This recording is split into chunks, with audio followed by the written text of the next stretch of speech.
2023. And here are the things you have to know to get your day started. As we usually, this is how we start the day. And the rally from Monday continued into Tuesday, only after a little bit of heartburn that saw stocks decline and then finally rally into the close. Data shows that home prices are rising. I just want to know what they're smoking, right? There's lots of eco data today. Pay attention to the Treasury auction, more than even the FOMC meeting. And what do we have for dinner tonight? Well, we're having the Fed Waffle, but we'll get to that in a moment because you can have that for breakfast, lunch, or dinner. Now, look, this is an abbreviated version. I have to go to Miami Beach tomorrow morning at 6 a.m. to moderate a panel discussion at an annual Private Wealth Latin American conference. So I've written this on Tuesday night, and I'm sending it to you on Wednesday morning. So it's an abbreviated version, but stick with me for this one, right? Because we're sure to have just a little bit of fun. In any event, stocks closed on Tuesday, October 31st, in the plus column. But 4 of the 5 broad indexes lost value for the month, right? The Russells and transports got kicked to the curb.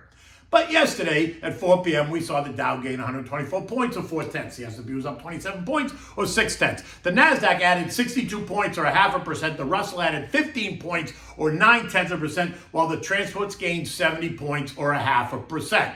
But for the month, the Dow gained 0.2%, the S&P lost 0.8, the NASDAQ gave up 1.6%, the Russell lost 3.7%, while the transports lost 5.35%. Economic data yesterday morning revealed that housing prices are rising, even as mortgage rates are rising, and that makes 0 sense to me. But if you listen to the pundits, they're going to tell you that it's the lack of housing that's causing prices to rise. Really? Really? Is it just, are the houses trading at the higher prices or just offered there? There were $3.9 million existing home sales in September. There were 759,000 new home sales in September. There were 1.3 million housing starts in September. That's 16 million on an annualized basis. There was 1.4 million building permits in September. That's 17.6 million on an annualized basis. There are 16,000 listings in New York City alone, yet they're not selling. Is that because there's a lack of supply, or is there a lack of demand? I mean, at these prices, you're gonna add in the real estate taxes, the doorman fees, the condo fees, the parking fees, never mind the 50% of your income that you have to turn over to Governor ｈė̌cī and Schumer and Gillibrand in New York State, New York City. So tell me again why housing prices are going up. I mean, are they actually trading at those higher prices? Because I don't see it in New York City, I don't see it in Chicago, LA, San Francisco, or Portland, Oregon, right? It's not a lack of supply, it's lack of sellers willing to cut the price because they have lost touch with reality. And then I was watching Liz Clayman yesterday, and the CEO of Compass, right, Robbie Refkin, comes on and said that it's the lack of housing that's driving prices higher, and to fix it, the Fed needs to cut rates if they want to save the housing market, right, and see housing prices actually decline. That's right. The guy said that the Fed needs to cut rates to bring supply to the market to excite the buyers. Guess what? Not happening. And by the way, he needs to make a therapy appointment, right? If this guy thinks the Fed is going to cut rates to save the housing market, he is woefully uninformed. But it is what it is. He was too young, I'm sure, to remember what happened to the housing market in 1977, 1983, when mortgage rates went to 18%. Housing prices crashed. And that made houses affordable for the average American once again. You see, it's just a math problem. The cost of money goes up, then housing prices have to come down. Now, my first house was a 2,200 square foot, 3-bedroom, 2.5 bath Williamsburg Colonial. It cost me $249,000 in 1985. I had a 15% mortgage. I put $53,000 down, was 21%, and I had a $196,000 mortgage that cost me $2,478 a month, plus my taxes that were $3,500 a year, or another $291 in my escrow account. Today, Zillow tells you that that house is now worth $908,000. Now, I sold it for $510,000 in 2000. And with rates at 8%, with 21% down, the mortgage would be $5,265 a month, right? Because it would be $717,000 mortgage, plus another $1,250 a month in taxes, which are now $15,000 a year. And it's New York State that not only has high real estate taxes, but they take 50% of your income to support the infrastructure. Wink, wink. Don't even get me started on that right now. Now, how much, so I asked this guy, how much would the Fed have to cut rates to really make a difference? 10%, 20%, 30%? Look, buddy boy, mortgage rates are up 166% since those 3% days in late 2021. So don't go holding your breath. It's the sellers that need to adjust their expectations, period, the end. Interest rates are not coming down anytime soon. Now, I got a friend who's trying to sell their house in Austin, Texas, right? It's a hot market, right? No interest. Why? Because the cost to own it is too damn high at current prices. So what are they about to do? They're about to cut the price to attract the buyer. It's just like stocks, right? We saw it for the past 6 weeks. Bond yields were up. That caused stock prices were too damn high, and that caused stock prices to collapse, right? They got slammed. The Treasury brings more supply to the market. Bond prices collapse. The same mortgage rates go up, and housing prices should and will ultimately fall. Once sellers realize that the price of the house with 8% rates is different than the price of a house with 3% rates. Unless, of course, you have a cash buyer. If you have a cash buyer, then that argument goes right out the window because nobody cares about mortgage rates, right? It also depends on how desperate the seller gets, just like stocks last week. Sellers were desperate, and the buyers were salivating. That's what you can expect, or that's what we should expect in the housing market. Maybe not today, but not much longer for sure, especially if the government actually declares an official recession, which they have been loath to do, and by the way, which they have been keeping at bay so that they don't have to declare one. Now, we also found that the Dallas Fed activity also collapsed, falling 18.2 points versus last month's decline of 8.6 points, while consumer confidence fell 2 points to 102.6, down from 104.3. We had 30 earnings announcements, right? 6 missed while 24 beat. That's an 80% beat rate. But remember, the bar is low, so the beats are high. And while I'm happy that the markets went higher, I am not yet convinced that the churn is over or the Santa Claus rally has begun yesterday or today. Right? I'm still waiting on the signal.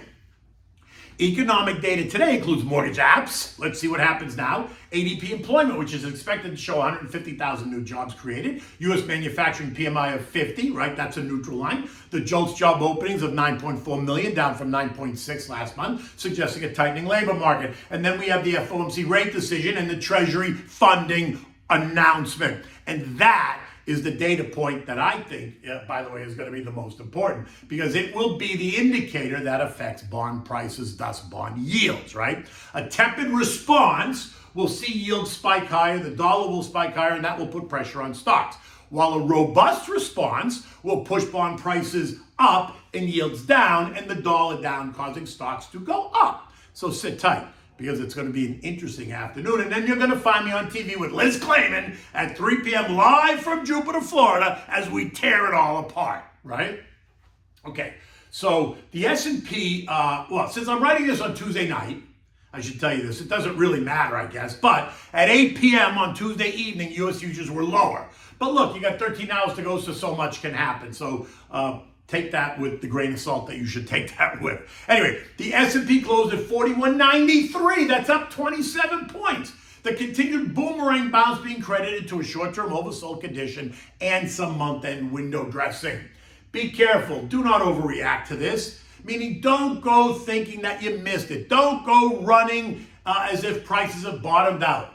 While 4,200 is a big round number, the one to really watch now is 4240 on the upside, which is the 200-day moving average trend line, which will now represent resistance, right? On the downside, you have to watch 4160 as the level to watch, because that puts the S&P back into correction territory, right? Now, if we fail to hold that line, watch out, because then we'll test the lows of last week, which are down around 4100.